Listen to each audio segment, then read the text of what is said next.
One of the biggest mistakes gardeners make is assuming a struggling container plant needs more fertilizer. In many cases, the real problem is that the potting mix has become biologically dead. The nutrients may still be there, but the microbial life that helps plants access them has collapsed. That's when growth stalls, leaves yellow, yields drop, and pots that once thrived start looking lifeless.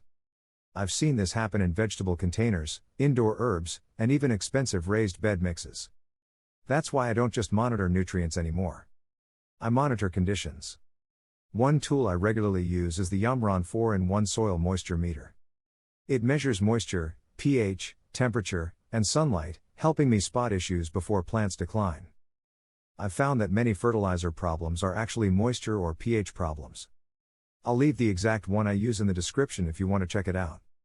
What finally changed my approach was a simple indoor compost tea that helped bring tired containers back to life without dumping more fertilizer into them. The problem usually starts long before plants look sick. Most container gardens begin strong. Fresh potting mix is full of organic matter, air pockets, and biological activity. But after months of watering, harvesting, and exposure to heat, things change. Beneficial microbes decline. Organic matter breaks down. Nutrients wash out. Soil structure deteriorates. From the surface, it looks like the plant suddenly stopped growing. In reality, the decline often started weeks earlier. That's why the solution isn't always feeding the plant directly. Sometimes you need to support the soil ecosystem first. Here's the indoor compost tea. I keep coming back to. The recipe is simple. I add 1 cup of finished compost or worm castings to a container holding about 4 liters of water. Then I stir thoroughly and let it sit for 24 hours in a shaded indoor location. Some gardeners use air pumps. I've tested both methods. For a simple home setup, gentle stirring a few times throughout the day works surprisingly well. After 24 hours, I strain the liquid and dilute it with an equal amount of water. The result isn't a miracle fertilizer. It's a biologically active tea that supports the life already present in the potting mix. And that's where the real value comes from. The first container that changed my mind several years ago, I had a pepper plant growing in a large container that simply stopped progressing. The leaves weren't severely yellow. The plant wasn't dying. It was just stuck. Growth had stalled for nearly a month. Instead of adding more fertilizer, I applied compost tea around the root zone and lightly watered it in. About 2 weeks later, new growth appeared. The plant eventually resumed flowering and fruit production. That experience taught me something important. Sometimes struggling containers don't need more nutrients. They need better biology. Most gardeners overfeed and underobserve. This is where I disagree with a lot of gardening advice online. Whenever plants slow down, the recommendation is often more fertilizer. That's not always the answer. Excess fertilizer can increase salt buildup, stress roots, and create even more problems in containers.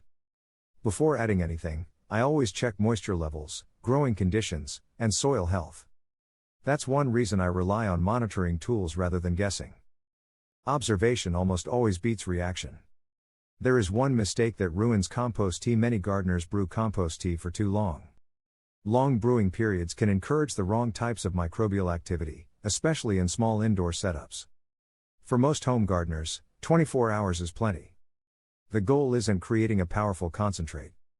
The goal is introducing beneficial biology back into the growing environment. Keeping the process simple usually produces better results. Where I've seen the best results, container vegetables respond particularly well. Tomatoes, peppers, lettuce, basil, parsley, and other herbs often benefit when potting mixes have become tired after months of use. I've also used compost tea when refreshing containers between growing seasons. Instead of discarding old potting mix, I combine compost tea with fresh compost and organic matter. That approach has saved a surprising amount of money while extending the life of existing growing media. And it works whether you're growing on a balcony, patio, greenhouse bench, or backyard deck. The secret isn't the tea itself. Here's the part many gardeners miss. Compost tea isn't magic. The real secret is understanding that healthy plants depend on healthy soil biology. Roots, microbes, fungi, organic matter, moisture, and nutrients all work together. When one part of that system breaks down, plant performance suffers. The tea simply helps restore balance. That's why some gardeners see excellent results while others see very little change. The difference usually comes down to the overall condition of the growing environment. What I do today, Compost tea is one of several tools I use to maintain productive containers. Not because it's a miracle cure, but because it supports the living system inside every pot. Combined with proper watering, good soil structure, compost, and careful monitoring, it helps keep containers productive much longer than most gardeners expect.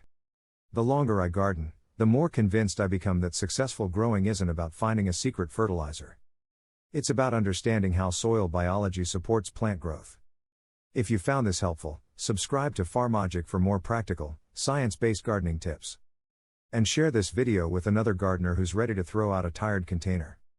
Sometimes the pot isn't dead, it just needs its biology brought back to life.